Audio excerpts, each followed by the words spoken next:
अगर आपका BP high रहता है और आप ब्लड प्रेशर के मरीज़ हैं, तो आपको अपनी सेहत का ख़्याल रखना चाहिए और कुछ ऐसी खुराक हैं जो कि आपको अपनी खुराक में शामिल नहीं करनी चाहिए और उनसे एहतियात करनी चाहिए कि वो आप ना खाएँ। क्योंकि वो खुराक जो है आपके ब्लड प्रेशर को बढ़ा सकती हैं और आपके ब्लड प्रेशर की वजह से और मसले-मसाइल पैदा हो सकते हैं। अपनी सेहत का ख़्याल रखें। उस फूड्स में कौन-कौन सी हैं, जैसे कि नमक जो है वो हमारी खुराक में ज़्यादा नहीं होना चाहिए। नमक वाली चीज़ें जैसे कि चिप्स है, अचार है या हमारा रेड मीट है, जिसे हम बड़ा और छोटा गोश्त कहते हैं, और किसी भी किस्म का जो है हम लोग जमा हुआ फ्रोज़न फूड जो है वो इस्तेमाल ना करें, और सोडा ड्रिंक्स जैसे बोतल वग़ैरह हैं वो इस्तेमाल ना करें।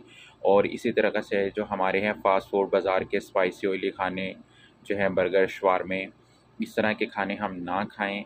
अदरवाइज़ क्या होगा कि हम इस तरह की चीज़ें इस्तेमाल करने से हमारा ब्लड प्रेशर तेज़ होगा और बहुत सारी कॉम्प्लिकेशंस पैदा होंगी।